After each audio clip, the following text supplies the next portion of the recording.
गुरु ब्रह्मा गुरु विष्णु गुरुदेव महेश्वर गुरु साक्षात् परब्रह्म तस्मै श्री गुरुवे नमः। अखंड मंडलाकारं व्याप्तं येन चराचरं तत्पदं दर्शितं येन तस्मै श्री गुरुवे नमः। आपदामपहर्तारं दातारं सर्वसंपदां लोकाभिरामं श्रीरामं भूयो भूयो नमाम्यहम्। रामाय रामभद्राय रामचन्द्राय वेधसे रघुनाथाय नाथाय सीताया पतये नमः। बोलो श्री रामचंद्र की जय। भगवान श्री राम कभी कभी ऐसी लीला करते हैं कि वो बड़े बड़े साधु महात्माओं और संतों के भी समझ में नहीं आता। कभी कभी भगवान अपने माया को भी प्रेम करना चाहते हैं। चित्रकूट में एक बार भगवान श्री राम मां जानकी को श्रृंगार किया। श्रृंगार करने के लिए वहां स्वर्ण आभूषण तो नहीं थे, लेकिन प्रेम से वो जंगलों के अच्छे अच्छे पुष्प को ला करके मैया सीता को अच्छे ढंग से श्रृंगार किया।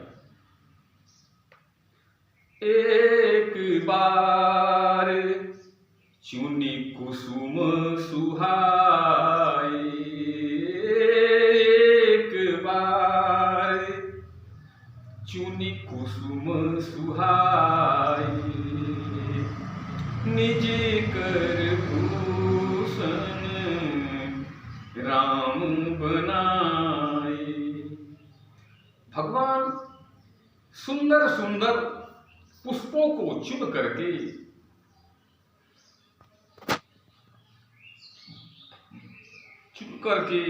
ओ मैया जानकी जी का श्रृंगार किया। वो इस ढंग से मैया का श्रृंगार कर रहे थे कि बड़े बड़े स्वर्ग से देवता मोहित होने लगे। उसी में जयंत जो कि इंद्र का लड़का था, वो भी भगवान के इस चरित्र को देख करके मोहित हो गया। यदि ये भगवान होते, यदि ये परमेश्वर होते तो इस प्रकार से स्त्री के श्रृंगार को न करते। ये तो विषयी मनुष्यों का काम कर रहे हैं, क्योंकि भगवान होते तो इस ढंग से वो अपनी पत्नी का श्रृंगार न करते। शंकर जी ने कहा, ए उमा, कि उमा राम गुण गूढ़ पंडित मुनि पावहि बिरती, पावहि मोह विमूढ़ जे हरि भगतिन धर्मरति। शंकर जी ने कहा, ऐ पार्वती, भगवान राम का गुण बहुत ही गूढ़ है।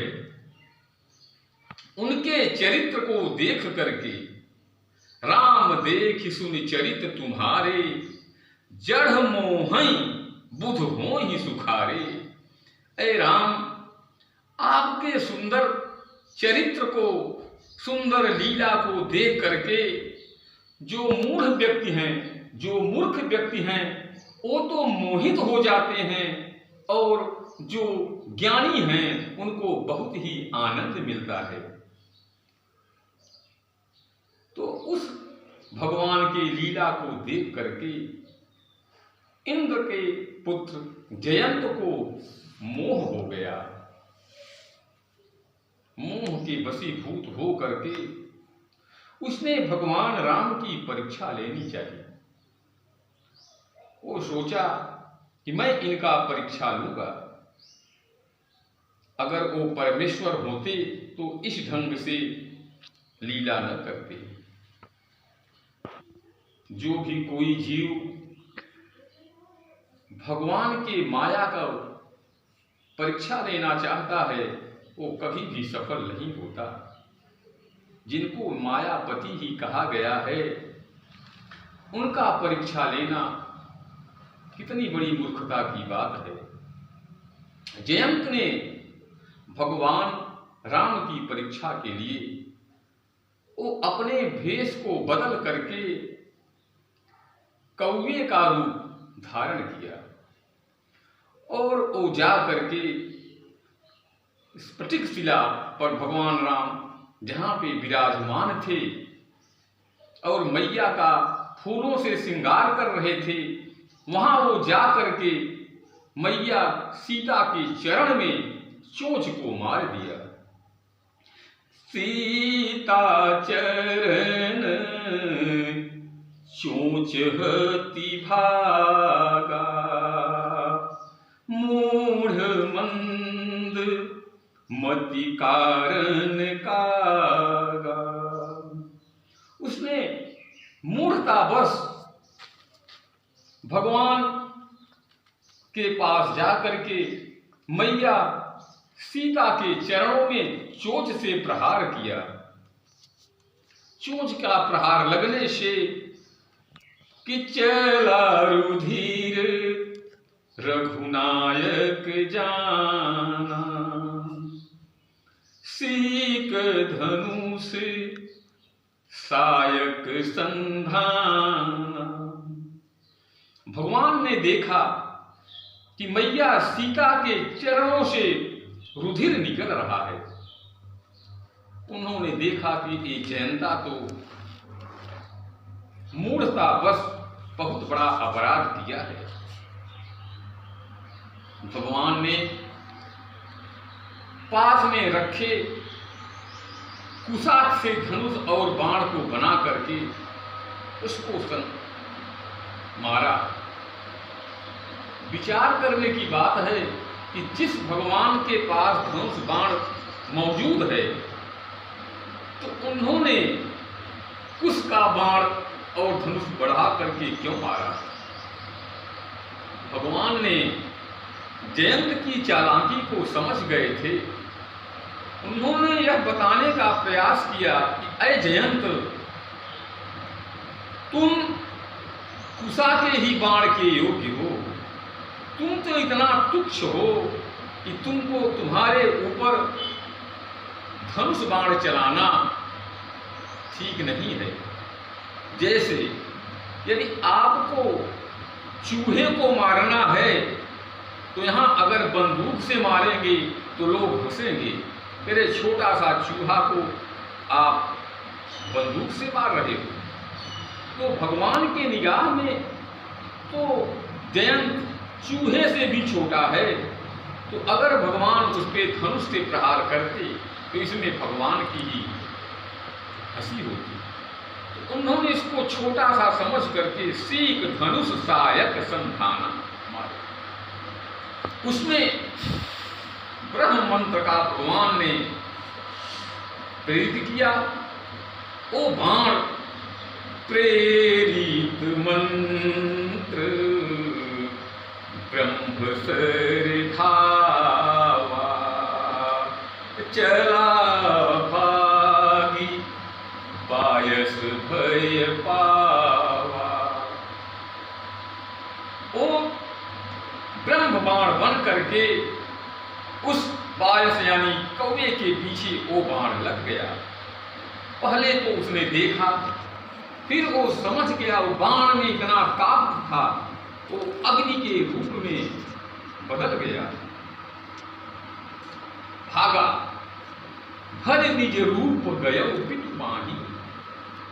उसने अपने कौवे के रूप को बदल करके अपने मूल रूप में आ गया और वो भागते भागते अपने पिता इंद्र के पास गया, क्योंकि उसको ये मालूम था कि मेरे पिता इंद्र वो देवताओं के राजा हैं, उनके पास जाने से ऐसी कोई शक्ति नहीं है कि जो हमको देख सके।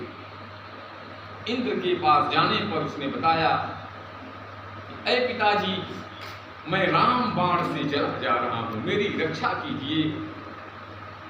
इंद्र घबरा करके, राम बाण से स्वयं घबरा करके बोले, भाग दुष्ट, तुमने जिस राम से विरोध किया है उनसे कोई भी तुम्हारी रक्षा नहीं कर सकता, इसलिए ऐ मूर्ख तुम भाग जाओ, नहीं तो मेरा इंद्रपुरी जल जाएगा। पिताजी के ऐसे बात को सुन करके जयंत व्याकुल होकर के ब्रह्मधाम शिवपुर सबलोका, ब्रह्मधाम शिवपुर सबलोका, फिरा श्रमित व्याकुल भय शोका। वहां से वो भागता हुआ ब्रह्मपुरी और शिवपुरी में भागता हुआ चारों तरफ भागने लगा, लेकिन उसको कहीं भी बैठने का कोई अवसर नहीं प्राप्त हुआ। शिव जी, ब्रह्मा जी सब ने उसको दुत्कारते हुए भगा दिया।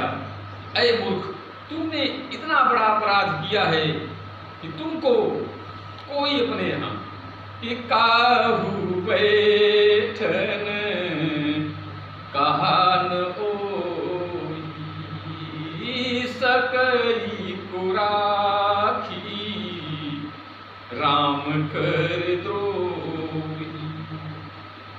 कहते हैं कि इस ब्रह्मांड में ऐसा कौन है कि जो तुमको बैठाएगा। ऐ जयंत, भाग जा यहां से, तुमको बचाने वाला इस संसार में, इस ब्रह्मांड में कोई नहीं है, क्योंकि राम के द्रोही को बचाने वाला कौन हो सकता है। ऐसा सुनकर के जयंत बहुत ही व्याकुल हो उठा।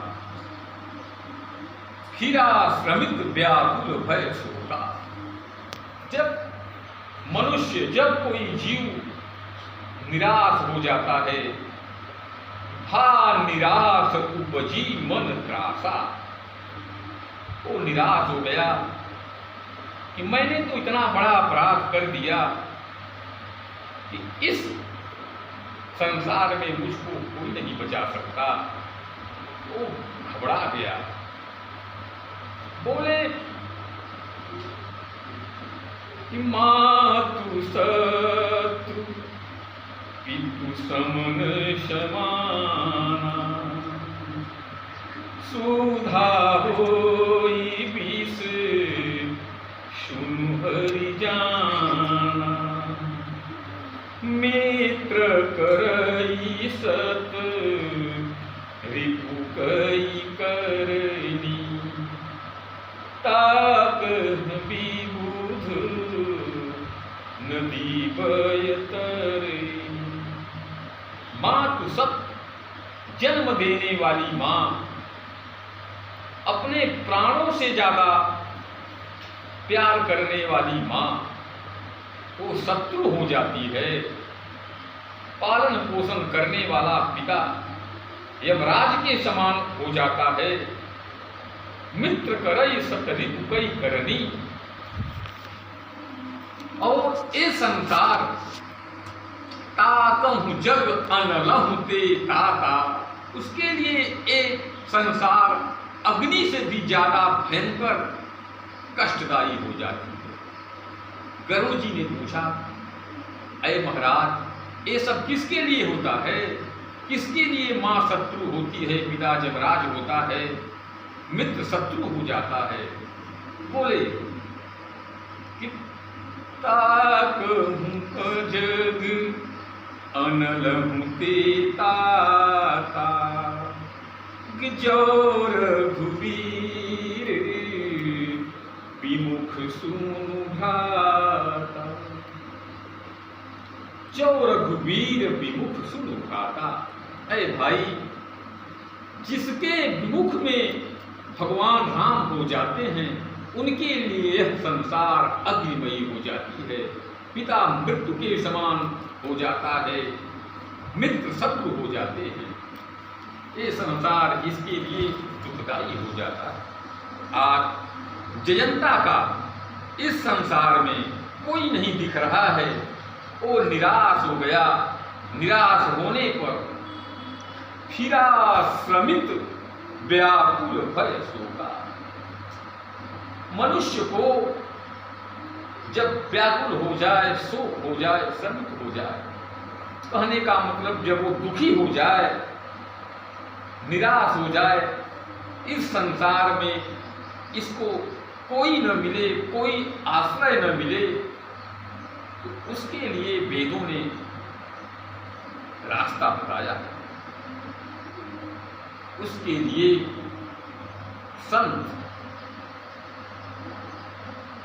संत के पास जाना चाहिए, क्योंकि संत ऐसे हैं,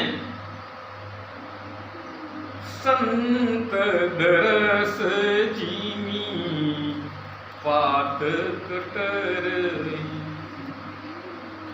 नारद ने देखा कि तो जयंता जो है विकल होकर के भाग रहा है। नारद को देखा तो चिल्लाया, ऐ देवर्ष, मैं राम बाण से जला जा रहा हूं, मेरी रक्षा करो। उसकी इस करुणामयी आवाज को सुन करके नारद ने लाग दया को मन चित्त संता। संतों का चित्त बहुत ही कोमल होता है, क्योंकि संतों के लिए कहा गया है कि संत हृदय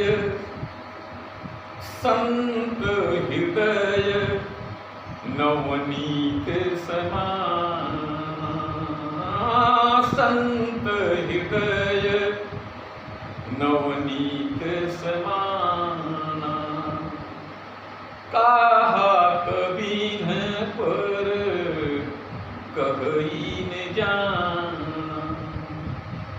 बड़े बड़े कवियों ने कहा कि संतों का हृदय नवनीत, नवनीत मतलब मक्खन, मक्खन के समान कोमल होता है। जैसे मक्खन को पिघलाया जाता है।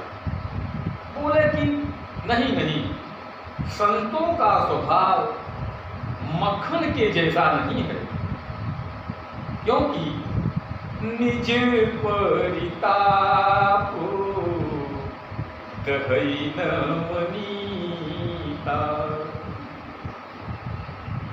मक्खन को अगर ताप दिया जाएगा, गर्म किया जाएगा, तो वो मक्खन पिघलता है।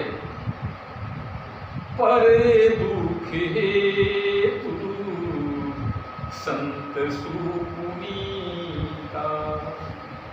मक्खन को निज परिताप दहई नवनीता। मक्खन तो अपने ताप से द्रवित होता है, किंतु सज्जन संत जो हैं वो दूसरे के दुख रूपी ताप को देख करके वो द्रवित हो जाते हैं। इसलिए संत जो हैं वो मक्खन से भी कोमल हैं। नारद ने जयंता के दुख को देख करके उन्होंने कहा, जयंत रुको, तुम तो बच सकते हो। ऐसी बातें सुन करके जयंत को थोड़ा सा आशा जग गई और वो संत नारद क्या परिक्रमा करने लगा और बाण को उसके पीछे लगा ही था। बोला, ऐ ऋषि जी, जल्दी से हमको बताओ कि मैं किस ढंग से अपने प्राण की रक्षा करूं। नारद ने कहा,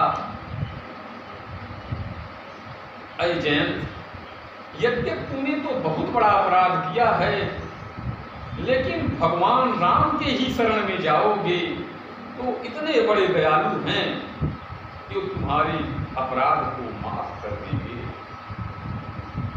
कि शरण गए प्रभु काहू न त्यागा। ऐ जयंत, भगवान राम इतने करुणा के सागर हैं कि उनके शरण में जाने वाला, कि शरण गए प्रभु काहू न त्यागा। विश्वद्रोह कृत अघ जेहि लागा। जो सारे संसार का अपराधी हो, सारे संसार का द्रोही हो, यदि ऐसा भी जीव भगवान के शरण में पहुंच जाता है तो ओ भगवान श्री राम उसके भी सारे अपराध को माफ कर देते हैं। इसलिए तुम भगवान राम के ही शरण में जाओ। पार्वती जी ने कहा, ऐ प्रभु, थोड़ा सा आप हमारे शंका का समाधान करिए। भगवान शिव जी बोले, बोलो पार्वती। बोले, प्रभु, आप भी तो जानते हो, आप भी तो कहते हो कि मेरे प्रभु राम दया के सागर हैं। तो जब जयंता ने आपके पास आया तो आपने क्यों नहीं भगवान राम के पास भेज दिया? शिव जी मुस्कुराते हुए बोले, ऐ पार्वती, यही तो समझने की बात है। हम अपने प्रभु राम के कार्यों में दखल नहीं देते हैं। हम तो केवल उनके लीला रस को देख करके, रसपान करके मस्त रहते हैं। हम और श्री राम एक ही हैं। मैं उनके साथ किए हुए अपराधी को क्या सलाह दे सकता हूं? ओ जयंत को नारद ऋषि ने इसलिए दिया कि भगवान राम ने कहा है कि मुझसे अपराध करने वाला यदि संत की बात तो भगवान राम कभी काट नहीं सकते। भगवान राम अपने प्रण को, अपने अपराध को संत के कहने पर माफ कर देते हैं। भगवान स्वयं सेवरी को जब नवधा भक्ति बतला रहे थे तो उस समय कहा कि सातों सम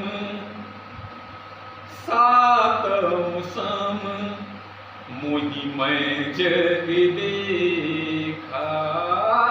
सातों सम मोहि मैं जग देखा।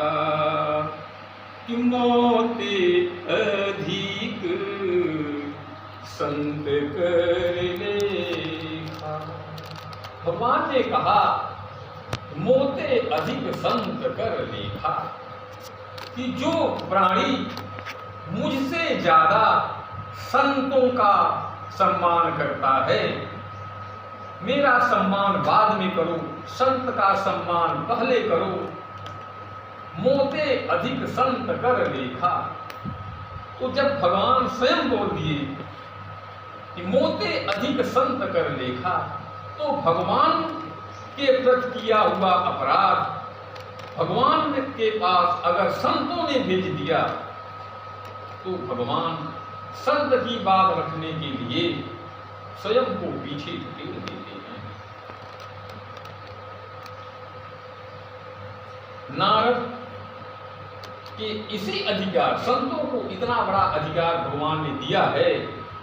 भगवान ने कहा कि मेरी भक्ति बाद में करो, कि प्रथम भक्ति संतन कर संगा, कि तुम पहले संतों को भजो, संतों के शरण में जाओ, तो वो संत मेरे तरफ तुमको भेजेंगे। इसलिए ऐ पार्वती, हम लोगों से बड़े तो संत हैं, संत का बात हमारे प्रभु राम कभी नहीं काट सकते। इसलिए जब नारद ने कह ही दिया तो ओ जयंत उनकी बात कर सतगुरु वैद्य वचन विश्वासा, वो विश्वास करके निराशय होकर के भगवान राम की शरण में जाता है। भगवान को अंतर्यामी वो संत की बात रखने के लिए, और भगवान का भी प्रण है कि मेरे शरण में जो कोई आ जाता है तो मैं उसको माफ कर देता हूं। कि कोटि विप्र बदला गलु जाऊ, कोटि विप्र बदला गलु जाऊ, आए शरण तजो नहीं ताऊ।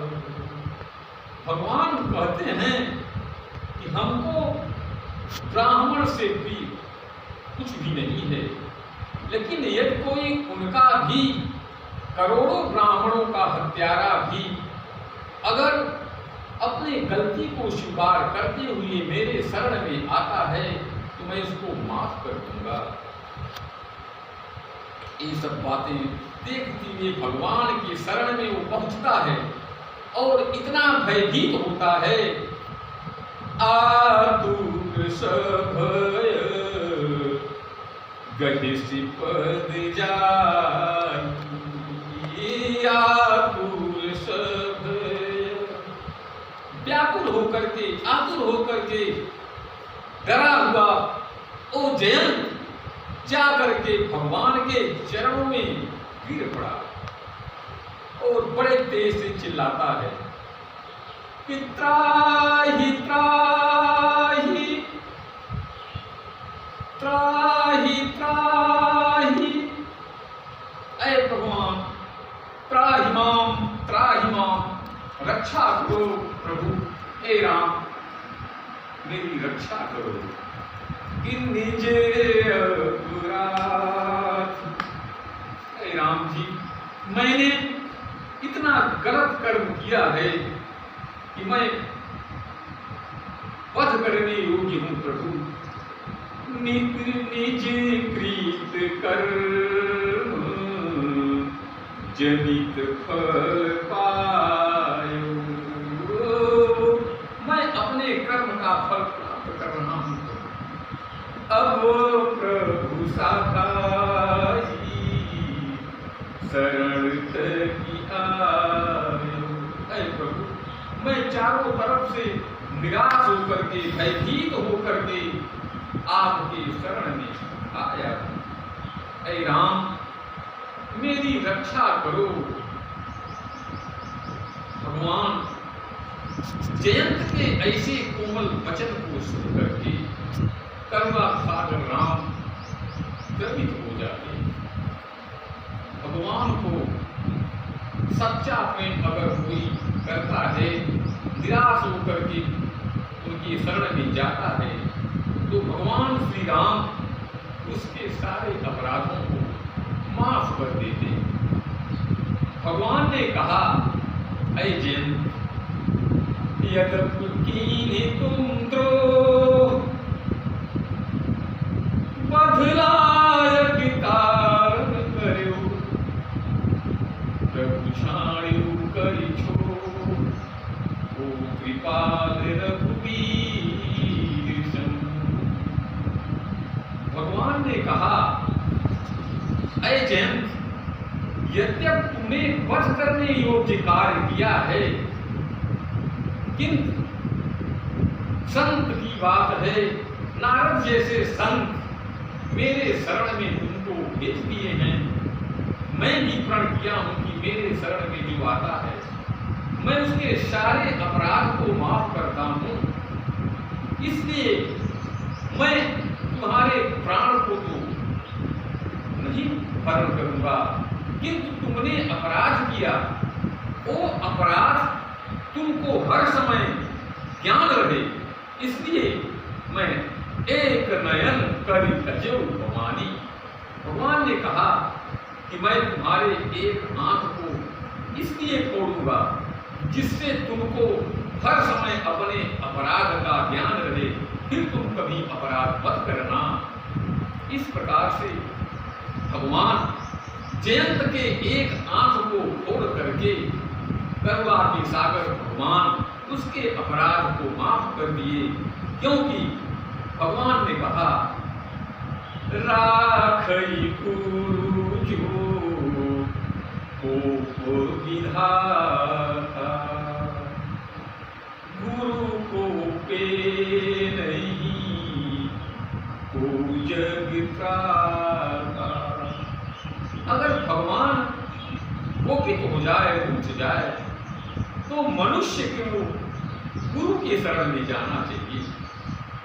एक भगवान का ही गुरु का सम्मान करना, संत का सम्मान करना, एक भगवान के पूजा से बढ़ करके, क्योंकि भगवान ने ही ये शक्ति गुरु को दिया है, संतों को दिया है कि मोते अधिक संत कर देखा।